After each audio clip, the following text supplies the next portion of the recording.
Ungwame bundu ya Kongo. Ungwame bundu ya Kongo. Ungwame bundu ya Kongo.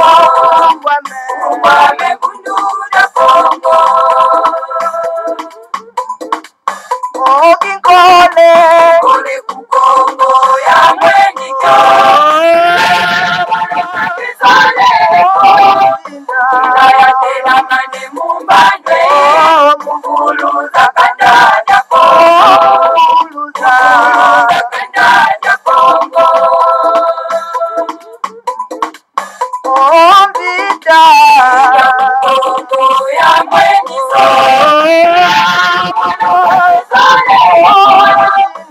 Ya tela mane mumbande. Mwana vita kukongo. Mwana vita kukongo. Kiaje Ya mwenyika.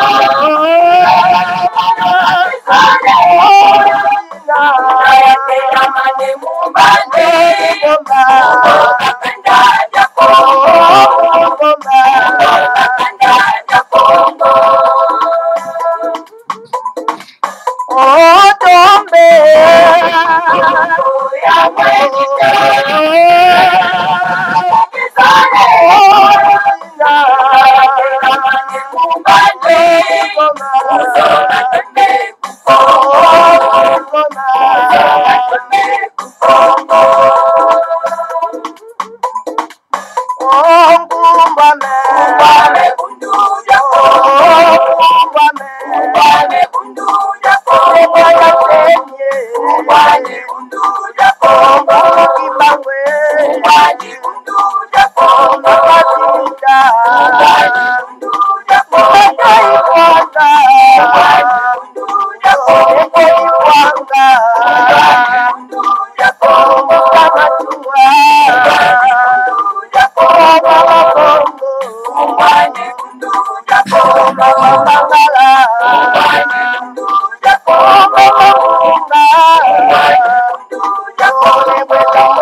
Matondo mingi mama batata bandeko balandi ya Congo bololo.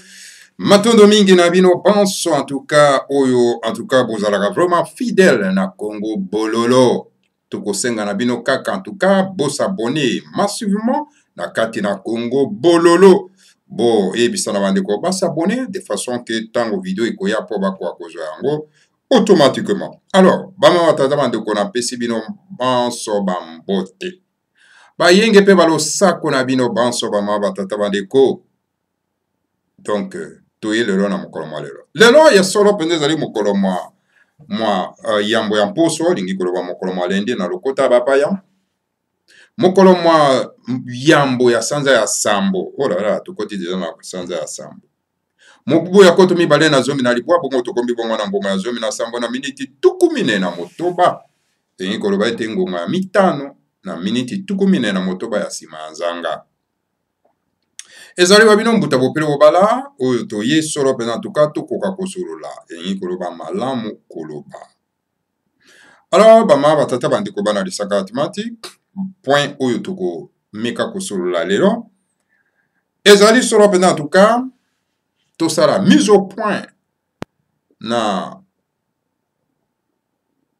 likambo etali solo pena tuka marche soit soulèvement populaire ya Lamuka et Salamaki Lobi. Est-ce que bakonzi ya occupation basi basali nzela batamboli?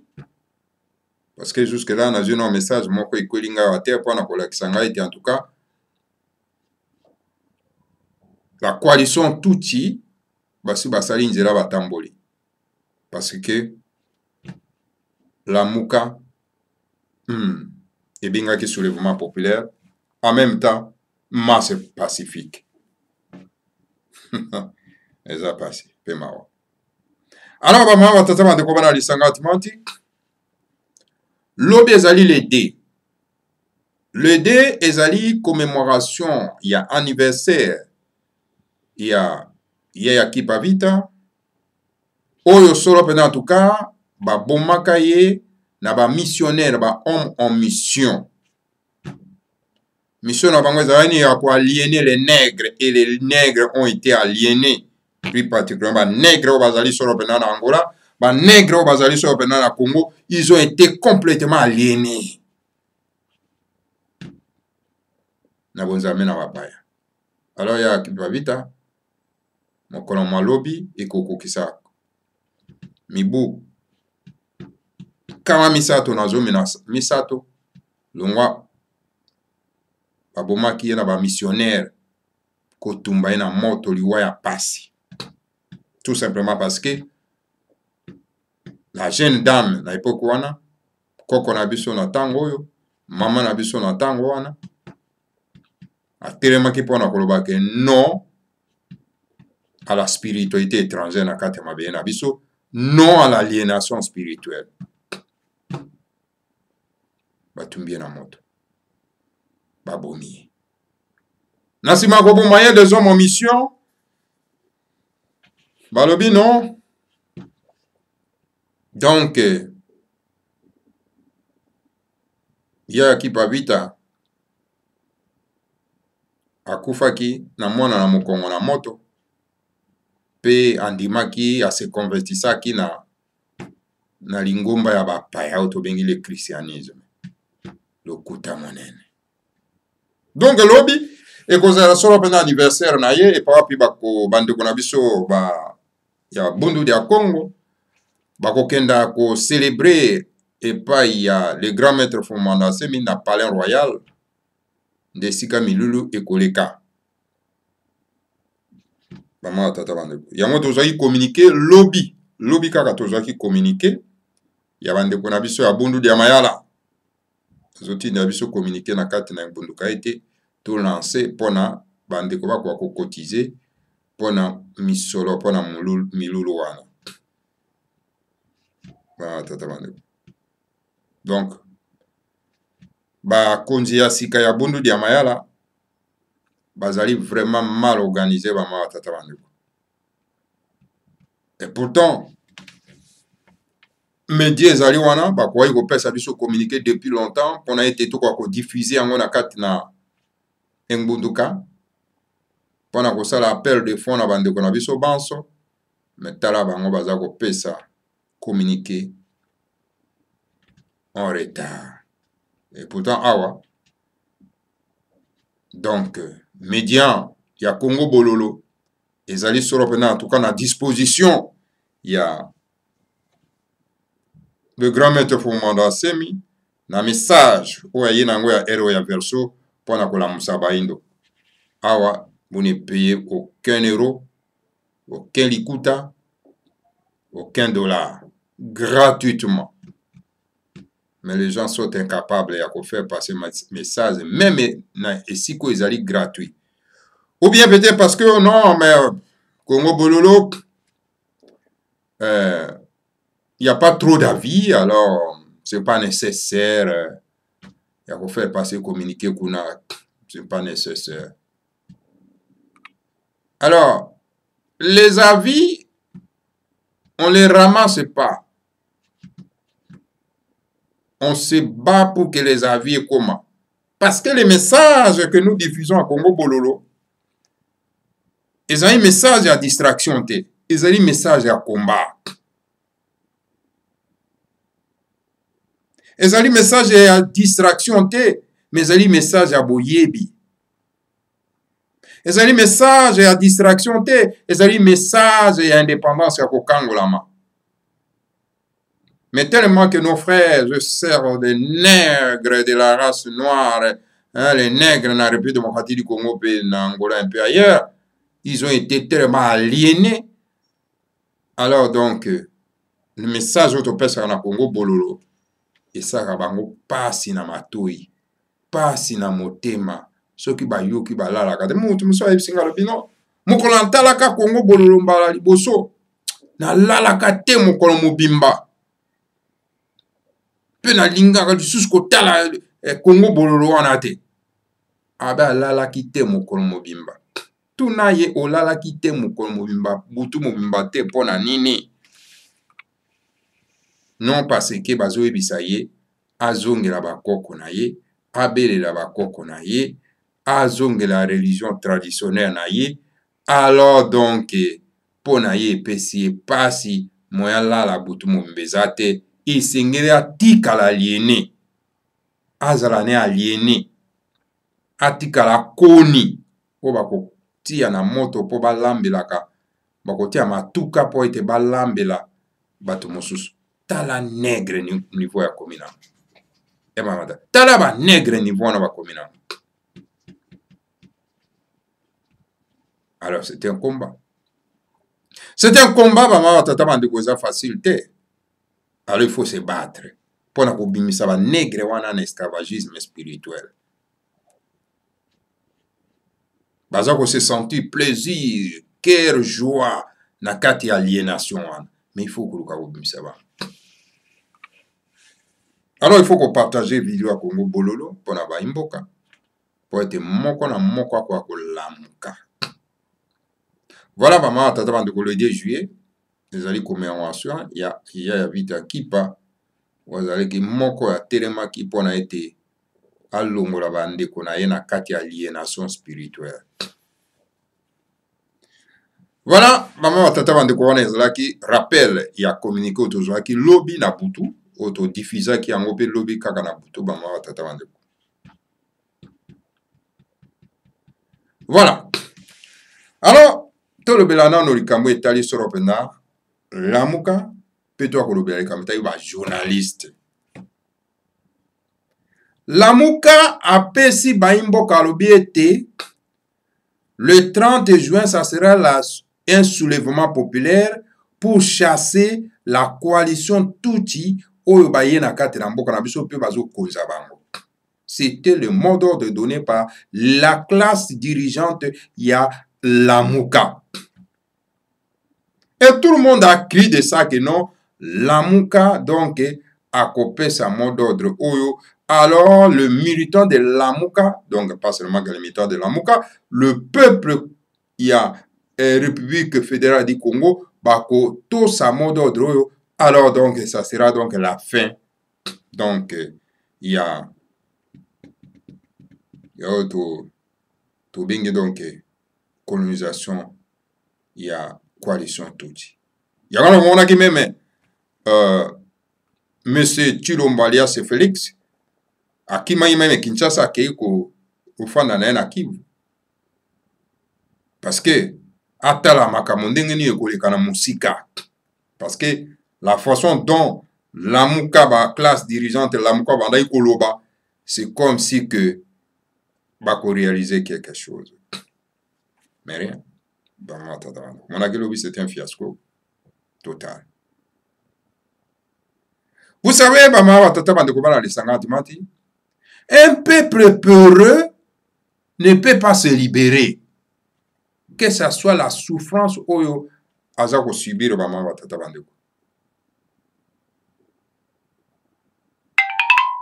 Yangwana, en tout cas, Léopold Alobaki ke na ndekone atindaki bango na mission alobi. Apprenez les noirs à croire et non à raisonner. Parce que ce qu'on apprend des noirs à raisonner, bako risquer basa la biso concurrence na mboka oyo, pe bako risquer ba benga na biso. Il faut qu'on lakisa bango kaka kondima. Azana nzela azako ya nandimi. Voilà ma tata bande.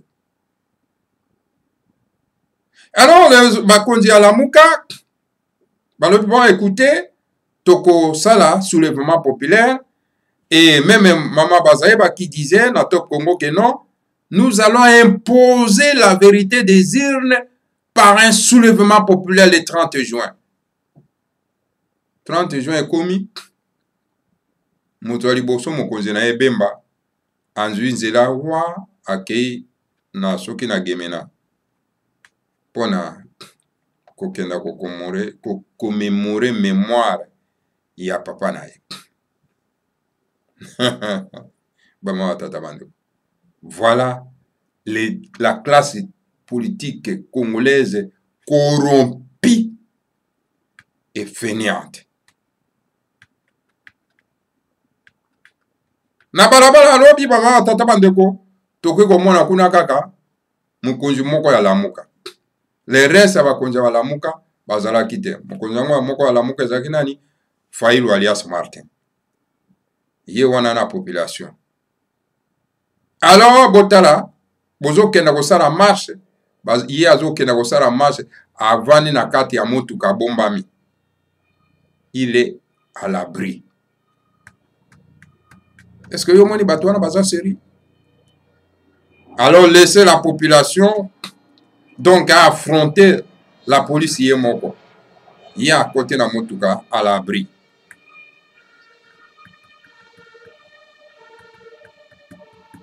Voilà la classe politique. Parce que baza kozwa makambo ya mboko sérieux te. Bazo zwango sérieux te. Soki vraiment bazo zwango sérieux. Non. Nde makambo se ezwi mbongo wana na kati ya mboka ba tata bana. Bazo zwango sérieux te. C'est ça le grand problème. Mais tout simplement parce que bango bazo zwa injonction ya bapaya. Et c'est beaucoup été les Occidentaux n'ont pas encore lâché Hippolyte Kanambe. Ba stratégie nyo surtout bozo mona ezali donné par les conseillers na bango. Karamingi te boko mona Tshilombo ko sauter, bakoya ko remplacer toujours par Hippolyte Kanambe alias Joseph Kabila. Boko mona Karamingi te. Ba lego zerano bati anano ba institution yo surtout complète et si là bon, on va faire sauter M. Tshilombo.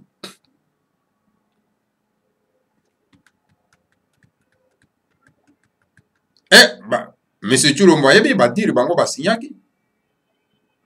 Ndenge nini na kosukela. Ayebi yango. A hypothéquer mboka na bapaya. Voilà ba mwa tata bandiko. Voilà la vraie vérité. Mais biso ba kolombo katozana objectif moko ya ko libérer mboka pe ya ko sauver notre frère azali pris en otage. Monsieur Tshilombo azali pris en otage par la coalition Tutsi. Il est pris en otage. Moya belela ke nombo ya ko sauver nga au secours les athées. Mais na maloba na ye na ba réponse aza ko pesaka na ba média, vous sentez qu'il est pris en otage et sengeli to kenda ko libérer ye. Ezali te geto bengana ye na kwa ba coalition ya Tutsi wana te biso nde to sauver ye, to sauver pona ye. Il est en danger.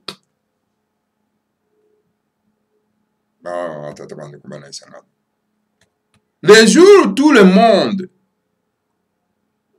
yara se bantu bako comprendre que non et sengeli to sauver notre frère ou azali pris en otage par cette coalition. Alors bokomona Monsieur Tshilombo alias Félix akolongwa na susu azana ngona mawa azana ngona motema na regret oyo ye akende komikotisa na esika wana azana regret bomona kaka moto soko aza koloba vous sentez que non regret eza na ye regret eza mais sauvons notre frère qui est pris en otage.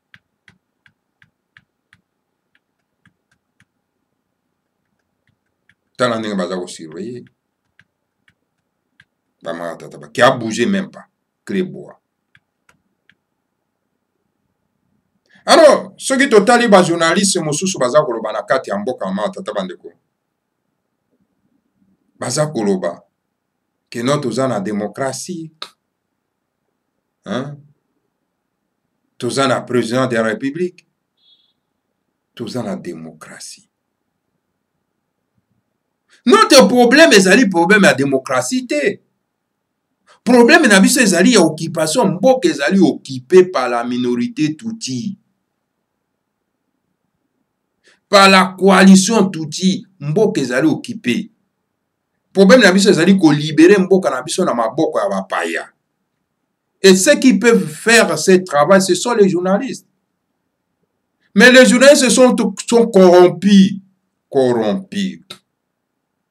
Ils nous parlent de la démocratie. Mais de quelle démocratie?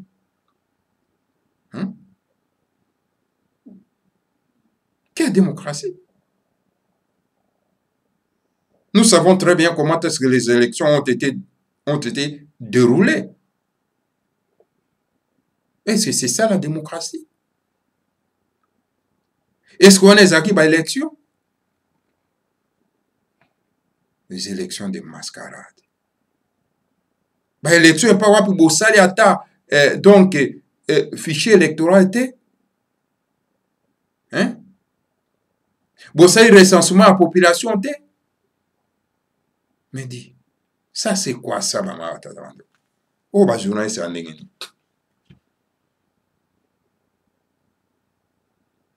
Identification à la population bosalité. Notre problème dans la Mboka République démocratique du Congo, c'est l'occupation.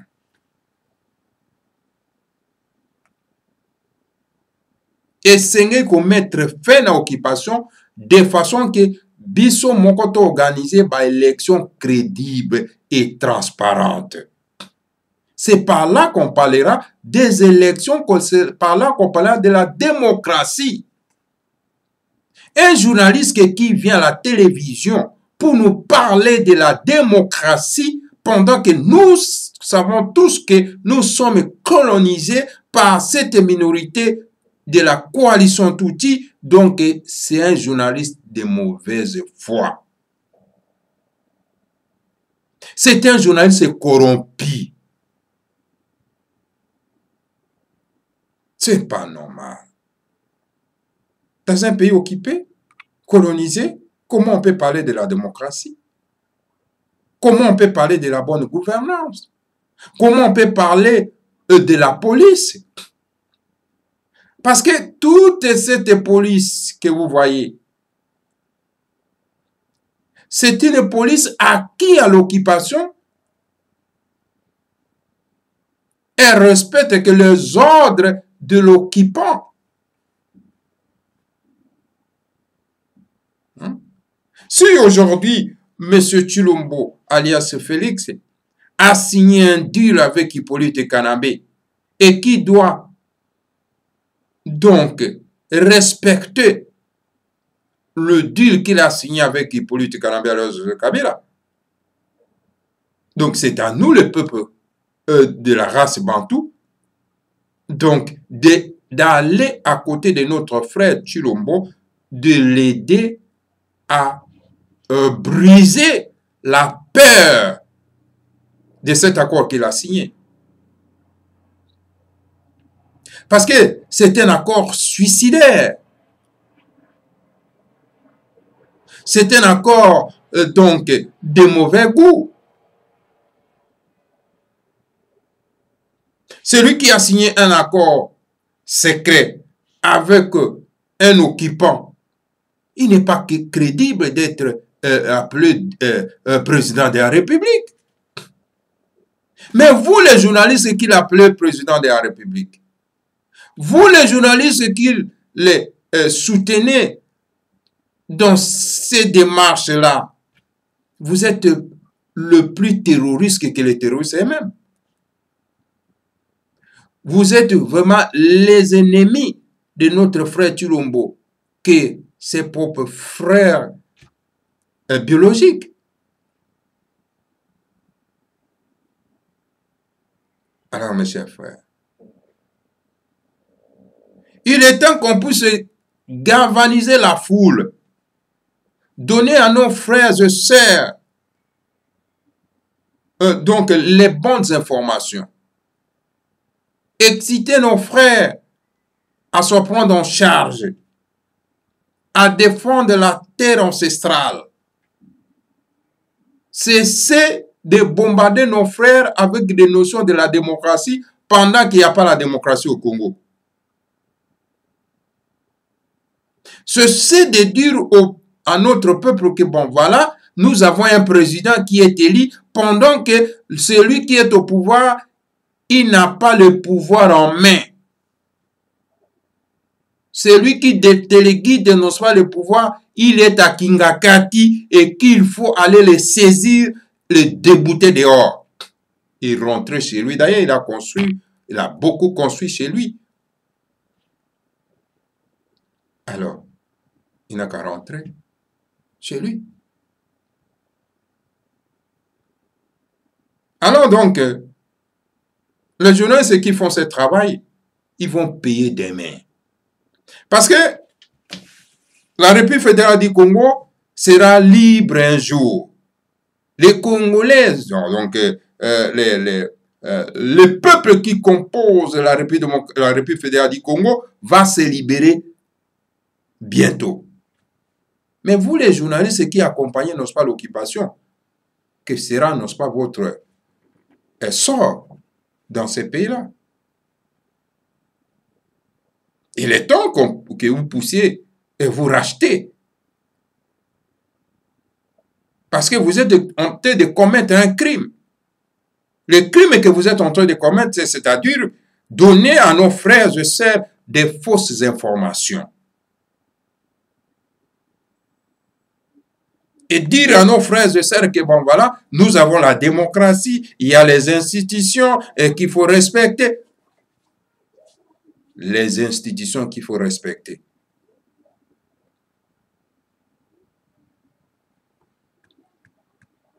Mais pourquoi vous avez les yeux pour voir, mais vous ne voyez pas?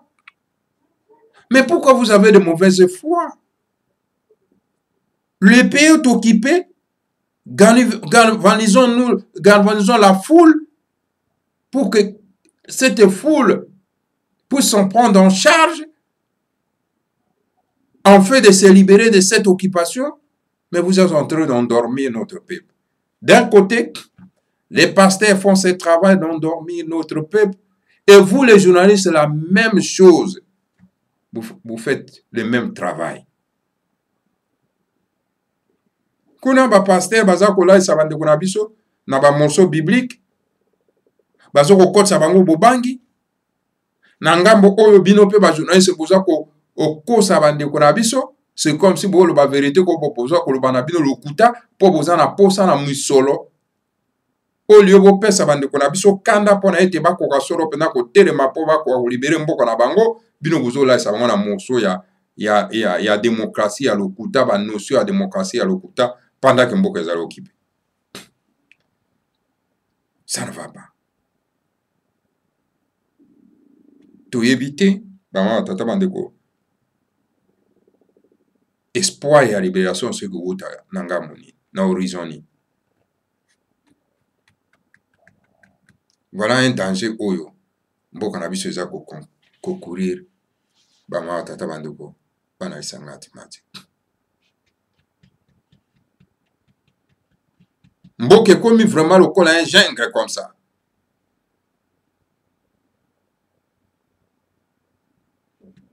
Mutu akoloba bosemba za lisusu te.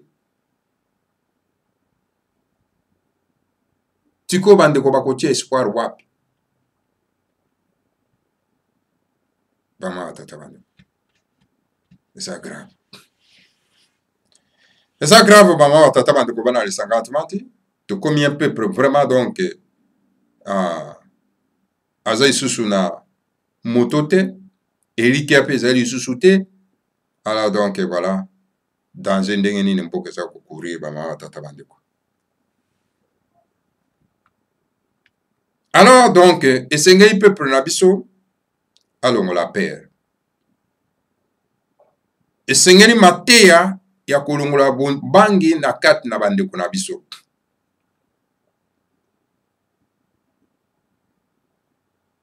Parce que esengeli koyeba moko na moko koyeba ite eloko oyo nzamba apesaka na bato ya motuya ezali mabele.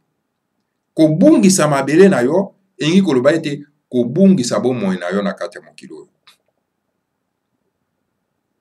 Esengeli koyeba ete bateritware misusu eza lisusu vierge na mokili oyo eza te. Oyo mpe wapi bokokima mpo bokenda kose refugie na bateritware wana ekoma bateritware na bino eza lisusu te. Bateritware nyonso to na mokili ezali okipe pa bato. Esika oyo ovandi esengeli kosala effort mpona kose maintenir, kosala sacrifice monene mpo te badeloge yo te ozanga esika ozanga mabele. Lobi okotonga ndako na Afrique du Sud,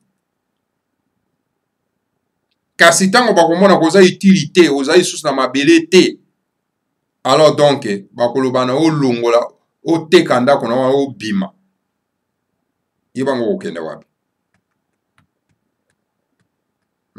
Lelo bakondima yo ozwa mbongo okenda koinvestir na Afrique du Sud, okenda koinvestir na France, okenda koinvestir na Belgique. Mais lobi ntango kozanga mabele bakobotola yo ndako wana, alors donc babi koza na tina te mpo oza na mabele te. Esengeli moko na biso akwa koyeba eloko wana. Botala ba comportement meme ya nyama na zamba. Okomona esika ba gorille banani ba makako bazali baza na périmètre ya territoire na bango. Kenyama moso okokoleka wana te. Esika ba lion bazali baza na périmètre na bango. Yo nyama moso okokoleka wana te. Et moto na moto aza ko défendre périmètre na ye. Observez le comportement yango komona yango. Bongo biso bato.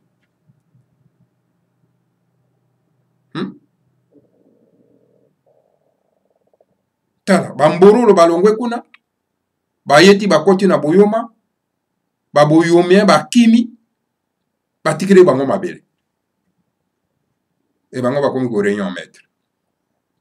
Bakimi bake wapi? Bake na ba bitene mabele ya bato mususu. Mais sengeli to koma na niveau moko ke non, soko kimi mabele na yo ye et pa baninga bato bengani yo. Ozonga po ke no défendre mabele na yo. Tokoki kolinga te tozaka na un peuple nomade.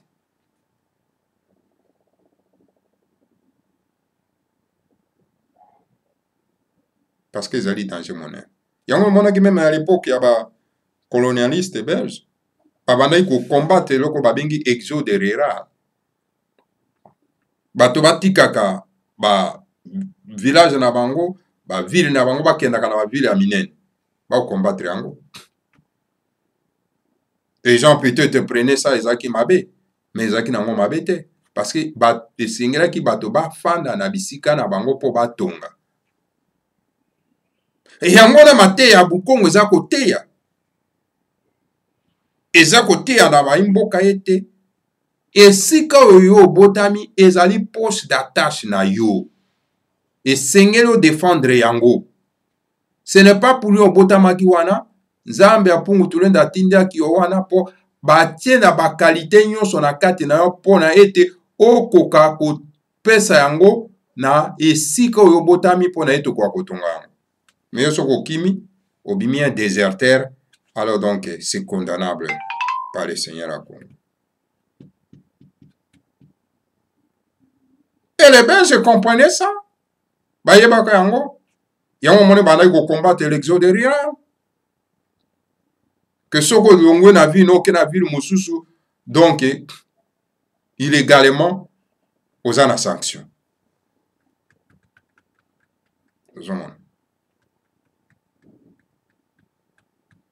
Alors voilà, bandeko bakomi lelo na notion ya keno Congo mobimba ezali ya biso. Congo mobimba ezali ya biso, alors donc il faut fouiller nos son coin pour aller ailleurs et habiter. Fouiller son coin. Congo mobimba ezali ya biso te. Bato na bato baza na coin na bango oyo bakoko na bango batikelaki bango. Esengeli kofanda wana pe ko défendre yango. Kokima te ata bapaya baye po ba déloger yo, se battre pour longa bango.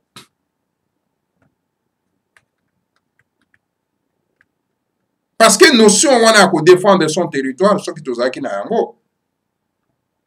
mopaya lokola Hippolyte Kanambe akokoya ko réunion maître ne pas na epa na biso te.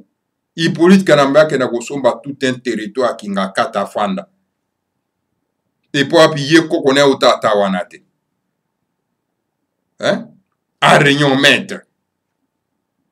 Mais soki notion ya ko yeba ko batela mabele ya ko défendre mabele na ye mabele oyo bakoko na batikila kiyo nakanisi Hippolyte Kanambe ko sala 24 heures. Il va rentrer chez lui. Il serait déjà rentré. Alors esengeli kozongisa bato ba notion wana ya koyeba kobatela mabele ya kobundela mabele pona ete lobi bana bakwa kozanga esika ya kotonga pe ya kolona te. Voilà maman tata bandeko bana lesanga atimati na mokuso en bref oyo nakoki komemela bino mpona poko na lelo ezalaki mpona likambo etali solo mpena tuka lamuka oyo bapesaki elaka ete le 30 juin bakosala soulèvement populaire bakoimposer la vérité des urnes par un soulèvement populaire. Donc c'était tout simplement un faux makambo. À la veille Bemba fuite ongana kei ko commémorer liwa ya papa ya ye ba tata bandeko atiki etumba. Voilà. Ce sont les dirigeants que vous allez faire confiance? Non. Toyebisaki bino yake non. Yaki tout simplement pour empêcher que l'on wane salema. Il y a soulèvement populaire parce qu'azali tout simplement mwana etinda ya papa. Voilà maman wa tata bandeko bana lisanga atumati. Tosuki awa. Oto kwa iko memela bino comme analyse ya situation elikina kati ya mboka. Voilà, botikana kimia bakulu, que le Seigneur à Congo vous bénisse tous, bénisse Fumumanda Semi et bénisse la République fédérale du Congo. Ingeta Ibobo.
Wame kulu